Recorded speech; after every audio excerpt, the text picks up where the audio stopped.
Every president, from George Washington to Andrew Jackson, had one thing in common. Washington, Adams, Jefferson, they were the giants of the Revolution. But here's the secret. The first 7 presidents were all born British subjects. Born under the crown, they were rebels who became Americans. But in 1837, the streak broke. Let's dive into the life of the Red Fox and the presidency that nearly broke him. Our 8th president was different from the first 7 United States presidents. Born on a cold December day in 1782 in a small village in New York, he was the very first person to reach the Oval Office who was born a citizen of the United States. He didn't just inherit a country, he helped invent how we run it. Meet Martin Van Buren. Born in the small Dutch village of Kinderhook, New York in 1782, only a handful of years after the Declaration of Independence. I have to tell you, I stood in front of the original Declaration of Independence at the National Archives in Washington, D.C. Thrilling,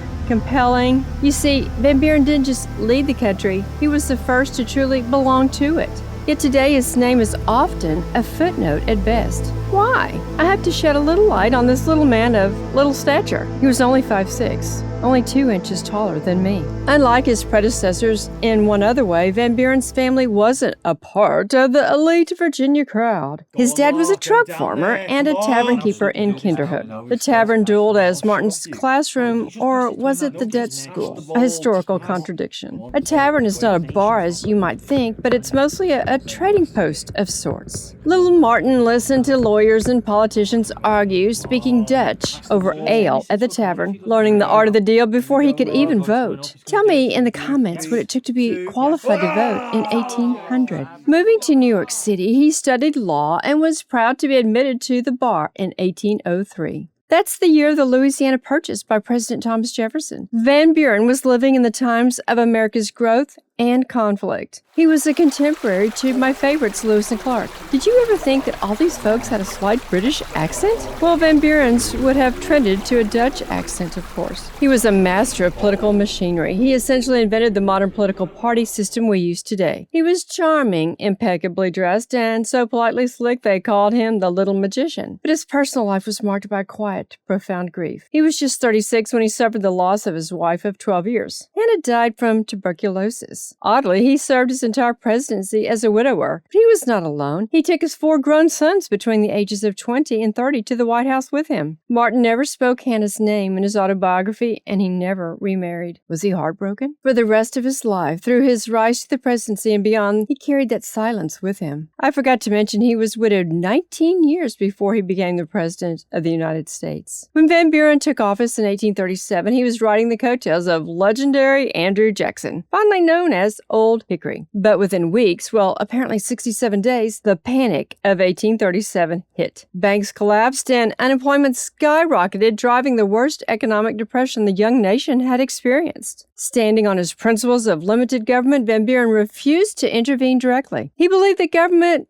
should play the smallest possible role in American life. He is quoted as saying, "The less government interferes, the better for general prosperity." The public was furious, and their outcry was vehement, hanging the moniker Martin Van Buren around his neck, figuratively, of course. It wasn't just the economy to blame for his drastic drop in appeal. He inherited the Trail of Tears from Andrew Jackson, overseeing the forced removal of the Cherokee people, a dark stain on his legacy. Did I mention that he was Jackson's vice president? I found a couple of things of interest that occurred while he was president. Iowa became a territory. The Underground Railroad was organized. Chicago became an incorporated city. And the Republic of Texas began its fight for statehood. Just think. Also during his life, Sitting Bull was born halfway across the continent. Trekking around the Rocky Mountains, Jim Bridger was at the center of the golden age of the mountain man. Bridger had told Brigham Young how to get to the Great Salt Lake and instructed many overlanders what to do on their way out west. The brilliant Noah Webster was languishing in New Haven, Connecticut, compiling the world's most famous dictionary, Webster's 1828 dictionary. Not to mention, Ulysses S. Grant was rocking between exemplary military service